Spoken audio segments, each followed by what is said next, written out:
This is Rebel Therapist, a podcast for entrepreneurs who are trained as therapists and who want to level up their businesses, make a bigger impact, feel fulfilled, and be very well paid. I'm your host, Annie Schusler. Hi there. Let's have a nuanced conversation about niching. And I know that's kind of unfair because I'm just talking to you, but I actually would love to hear back from you about this. So after you listen, I want to hear your thoughts about niching. So you can email me at info@coachingwithannie.com. You can include a voice memo. I would love to know. Now, if you're niche averse, I am not going to convince you. I know from coaching hundreds of people over the years that you need to take this at your pace. So I'm not going to fight with you. I know that that only makes it worse. So I'm just going to talk to you about niching and give you my observations and my thoughts. Niching beyond private practice is so different from niching to fill a private practice. You can fill a traditional private practice and keep it full for 50 years without niching. I'm not saying I suggest that you do that, but you can do that. And I can prove it because some of my best friends have very full, really highly paid private practices that stay completely full, and their websites look like they were built 30 years ago, and they have no niche. And so we know that if you do other things really well, like you're an excellent therapist and people know your work, and you have ways that you let people know about your work, you can fill a traditional private practice without niching. So if you're a business coach for therapists right now, please don't start screaming. I don't suggest that you go nicheless. I just know it's possible. But the kind of business we are talking about today is a business beyond private practice where you create an offer that is most likely to be online. And this could be a course or a coaching program or a workshop or a retreat. And this is something that is available to folks from everywhere. You're going to need a niche for this. So these are the kinds of businesses that I help people build, and they absolutely need niches. When I say niche, I'm talking about a problem that someone is trying to solve. So if I had to give you a synonym for niche, the way I think about it, it would be problem. And an identity or a community can be part of a niche, but it isn't a niche itself. So even if you came up with a group coaching program, let's say, for 49-year-old white cis queer women who are parents by both adoption and birth, and they live upstairs from their sisters, and their favorite singer is Elton John, I would want to meet these people, but I would not join until you told me what problem you're also helping all of us 49-year-old white cis queer women who I just described who are Elton John fans. I want to know what you're helping us with before I sign up. That said, identity can be a really big part of what goes into your niche. Just look at the amazing work of Dr. Janae Taylor, who was on the show really recently. And she helps Black entrepreneurs create wellness in community and with her help. So that niche has both identity and problem or issue in it. You know, the stress of dealing with all of the things that make it hard to create wellness for Black entrepreneurs. So that's a beautiful niche. All right, I'm going to talk about some more niches just to dip our toes in. So I'm going to talk about some folks who have gone through my programs and who have some amazing niches. Some of them had these niches before they entered my programs. I'm not trying to take all the credit for these. So Tia Hackett has a couples workshop for couples who need help with their communication, who either may not be ready for couples therapy or may not be able to find couples therapy at the moment, but a couples workshop can give them a ton of help. Monica McLean Reese helps couples learn to manage their money together. So even a little more specific. Maureen Cotton helps couples plan unique and powerful ceremonies without succumbing to the wedding industrial complex. Liz Adams helps women with ADHD who have dreams that they're not living yet. Kelsey McMartin helps parents of kiddos who recently came out as non-binary or trans. Caitlin Olson helps progressive Mormon women figure out their path. Stacey Bowden has a group coaching program to help change makers and leaders to follow energy instead of pushing and controlling. Valerie DeLugo has a program helping straight single women create joyful, whole lives as they take a break from dating for a reset.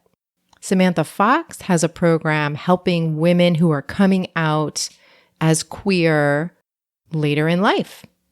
Some of them married to men, some not. Katie Nasherson has a program helping people rebuild their lives after a tragedy or a devastating event. Jessie Kaufman helps private practice therapists overcome visibility barriers to authentically market their work using video. So I could go on, and you probably want me to, but I'll save some for another day. So now that you know what I'm talking about with niche, I'm talking about a problem, which may or may not include identity.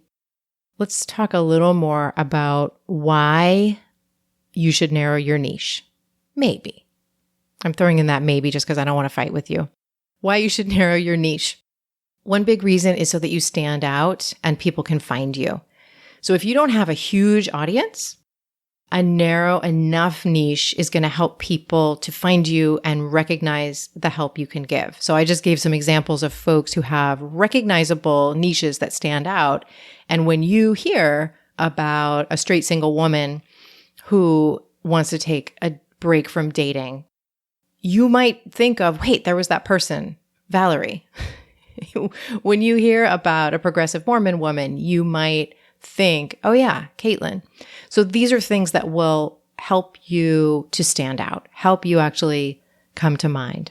If your niche is easily identifiable and narrow enough, it's just going to be so much easier for you to grow your business beyond private practice in the larger world where you're not just trying to stand out in your town or your city, but in that much larger, perhaps global space. And this is not for you. This whole message is not for you if you are Brene Brown or if you are Oprah Winfrey or if you are Glennon Doyle, because you're already really well known and you've got a big enough audience. You can create whatever you want. And as long as it remains, you create amazing stuff, yeah, people will buy it. But if you're not one of those people, and if you don't have an enormous audience, niching is going to be a really important part of creating your business beyond private practice. So some stuff might come up for you. Some stuff around fear of niching. And here are some of the things I tend to hear. So one is I will choose the wrong niche. So how about I just don't choose so I don't choose the wrong one? And what I would want to say to you is that your willingness to make decisions, and this is one really key decision, your willingness to make decisions is going to make you really powerful in your business, powerful in a good way. Every decision you make is going to be an experiment where you choose and then you take action and then you observe what happens, including what happens inside you. How does it feel? And then you make an adjustment. It's not a permanent commitment. Pretty much almost none of the decisions you make in your business are permanent, and niching is certainly not permanent. I'm on about my 5th niche in 15 years, and even as a business coach, I would say I'm on my 3rd niche. So yeah, not permanent. Another fear that comes up is that you're going to be bored if you choose a narrow niche, and so you want to stay broad so that you can just do lots and lots of different things. And I used to fear that. And what I have noticed about this myself, and I notice this in my clients and my colleagues who go narrow with their niches, you get to do some pretty deep and varied work within your niche. So I get to do mindset work. I get to do work with emotions. I also get to work with spreadsheets and with strategy and tactics. If you go deeply into your work, you're going to be doing a lot of different things. So once people are in it, I don't hear about the boredom as much as I hear about the fear of boredom. Another fear I hear is competition. Someone's already doing that. Somebody's already doing what I'm considering doing, so it's too late. Someone already took that. And I think that's capitalism telling us that other people who are doing similar work are competition, and they don't need to be your competition because you can't take on that niche all by yourself anyway. So you're, in a sense, you're actually on the same team and you're helping these folks and they're helping these folks. And it could actually be a pretty good sign if someone else is already in that niche. If no one has thought of it, that could be an amazing opportunity, or it could just mean that's not really a viable niche. And the best way to find out is to give it a try. Also, you are going to do this work differently. You're going to have a different voice. You're going to have your different life experiences and identities. And you are the person who some folks are meant to work with. And then there's just resistance. There's just people who tell me, I just don't want a niche. I want to be free, and niching isn't freedom. And so I would say, since I haven't seen a lot of folks with small audiences succeed quickly and then succeed over time without niching, it's not something I can recommend, but I want you to prove me wrong. And I will give you a little side note here. I have seen people succeed quickly without niching and then not actually be able to continue bringing in new folks, because what might happen is they've got so much goodwill in their community. They've got so many colleagues who respect and trust their work that when they put out a kind of general program, they get some signups because people recommend it.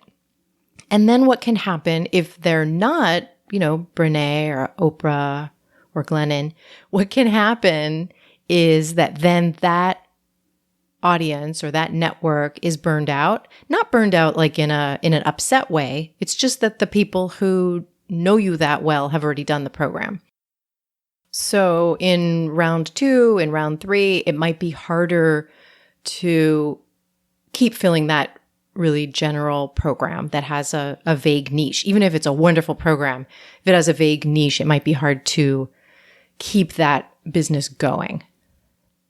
And I'm not mad at that solution of starting with, if you really hate niching, starting with kind of a vague niche and running a program, with all of the goodwill that you have, and then niching down.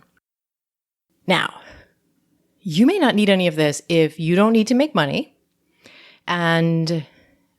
or if you already have an audience of tens of thousands who buy stuff from you. So I was talking about Oprah and Brene and Liz, and Glennon, but those people are, they have the huge, huge audiences, but you may just have a huge audience and you're not really needing to narrow down because you've got, tens of thousands of folks. A really small percentage of them buying from you will still make it work out. But if that's not you, maybe you want to keep listening. Let's talk about how to choose your viable niche, or if you've got one, to figure out if it might need some tweaking. So like I said, a niche to me is a particular problem that folks have. I'm going to get more specific now about what a viable niche is, what the ingredients are in this thing.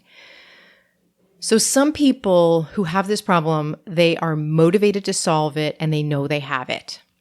You're not trying to convince them that this is a problem, and you're not trying to explain to them how this is a problem because they already know. Another thing is that they have tried other things and perhaps paid money to try to solve this problem. That's really a sign that they're really motivated to solve it, is that they've tried other things. They've paid money. They've already invested You're not trying to convince them to hand over money for something that doesn't really matter to them. That would be kind of a shitty thing to do anyway. They're already trying to solve this problem. And a viable niche is based on real people. These are what I call your right fit people. And they have names, they have bodies. These are actual people who you know. If you don't know anybody who would fit into the niche that you're considering, then you need to be knowing some people. You're not quite there yet.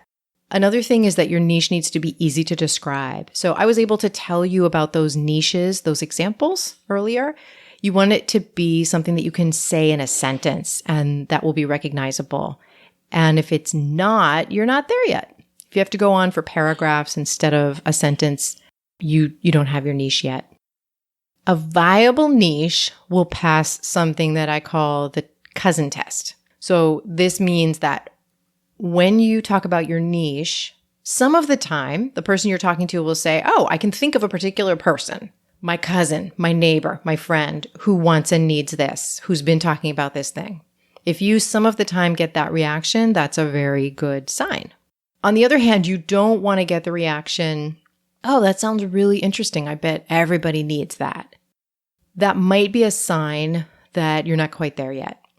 A bonus for a viable niche, a really nice thing for a viable niche to have is that it's on people's to-do list. So it's something that they are so actively trying to solve that it's made it onto that list. It's not necessary, but it's helpful. Let's look at a few niches that I would want to help you make over. So if you came to me with these niches, I would say, ooh, okay, let's think about making that a little more specific. So if you came to me and you said, I want to help women through transitions, I would say, let's get more specific on that. I would never tell you what your niche would be, but let's say you put it through these filters and you came up with, I help women through breakups. Boom. That is a specific niche. Another transformation could be, I help people who are dealing with difficult problems at home or at work. And of course, I'm going to say that's going to be some heavy lifting. That's going to be pretty vague. You might come out the other end saying, I help parents who are struggling with their 5 to 10-year-old kids' behavior. And if you came and you said, I help people use intuition to make better choices, maybe you would end up narrowing that down to, I help people use intuition to manage their feelings and choices around money. Or if you said, I help women be their best selves, maybe you'd come out the other end saying, I help white women stop behaving in racist ways.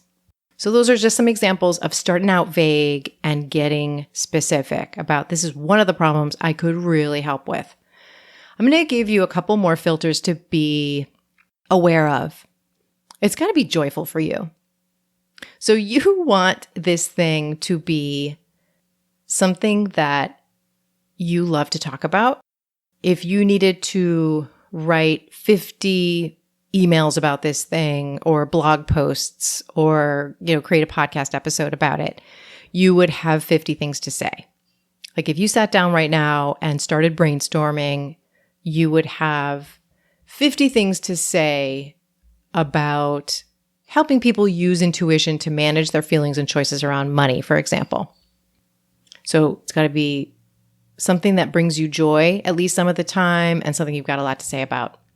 Now, the way you're going to really clarify your niche and take it further and turn it into a business is having conversations with people in that niche and asking them, what's bothering you? In your words, how would you describe this problem? And what do you think the solution looks like? That's the beginning of the conversation. You may be having that conversation with people in real time. You might be having that conversation over email. You might be mining your memory bank because maybe some of these folks who are within this niche were your former therapy clients if you're a therapist. And you're not going to call these people up and say, help me with market research. Absolutely not. But you might mine your memory bank and you know very intimately what was bothering them in their words, how they would describe the problem and what they thought the solution would look like. So lean into real conversations with people to learn more about your niche. You can also ask, what have you already tried to solve this problem? Have you read books, done programs, gone to therapy? Like, what'd you already try? And what happened with those attempts? And you could also ask them, if it's appropriate, what, besides price, what would make a program a no-brainer for you? And just listen. Now, all of this is going to help you create your pilot offer for this niche. All of that work is going to go straight into your pilot offer. And then, of course, it's going to go into your marketing for that pilot offer. Now, this niche research is one thing that you don't want to half-ass. You want to really be thoughtful about it, talk to some people, listen carefully, because so much of the success of your business depends on you having a viable niche and then a great fit offer for that niche. So this is really important work. At the same time, don't go into perfectionism and don't go behind the scenes to do this research for months and months. Do it thoughtfully and then get your offer out there so that you can find out how this niche works for you and how your offer works for them. I think that research, behind the scenes time is where many brilliant businesses go to die, and we need successful, ethical micro businesses. And so please don't get lost in that process for so long that you never birth your business. Another thing I want to give you in this conversation is some niches that I feel like I'm not seeing enough of. So one would be sex. I just don't see enough healers and therapists and coaches working with sex and sexuality. So what's up with that? Let's have more programs that really deal directly with sex. Another one is parents whose kids have specific issues. So I mentioned Kelsey's program for parents whose kids just recently came out as trans or non-binary, and these parents who want to be really supportive and need some support to be supportive. And there are just so many specific issues that come up for kids, and their parents need help with those things. I think that's a great set of niches. Managers, bosses and managers need your help. Another one that I hear a need for, and I don't see enough programs for, is blended families. Another one is friendship. We've got a lot of help for couples, not enough. Like, definitely couples are so many different kinds of couples, and polycules are a fantastic niche. And yeah, polycules, let's have more programs for them. And friendship. Another one is housemates. Another one is business partners. And there's so much more. But those are just some of the ones that come to mind where I think, where are the people? We need more people in these niches. If you want to get my help with this, I'm glad you're listening to this podcast. And I also want to encourage you to get on my email list at rebeltherapist.me. And really the only way that I help people with their individual businesses is by starting with my program, and it's called Create Your Program. And you can check that out. You get just a ton of support from me on your niching process, your pilot creation process, your marketing, and actually getting your program out to the people who need it.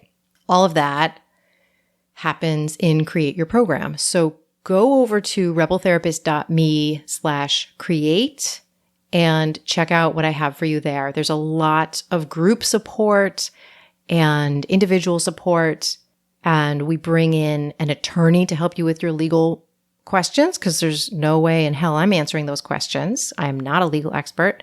And we also bring in a tech expert who helps with choosing your platforms and your systems so that your business runs really smoothly. And we get a ton of work done together, and you make a ton of important decisions. So I love this program. I love the people who sign up for it. And you can find it at rebeltherapist.me/create. All right. So as I told you, I really want to know how this landed with you. I want to know how you feel about niching, and you can share what your niche is with me as well. Just write to me at info@coachingwithannie.com. And what would be even better is if you want to leave me a voice memo so I can share your voice on the podcast. And I want to thank Cosmo Palms for editing this. And I want to thank you so much for listening. If you know someone who is a therapist or a coach or a healer and they could use some help with niching, please share this conversation with them. All right, I'll see you next time with an amazing guest.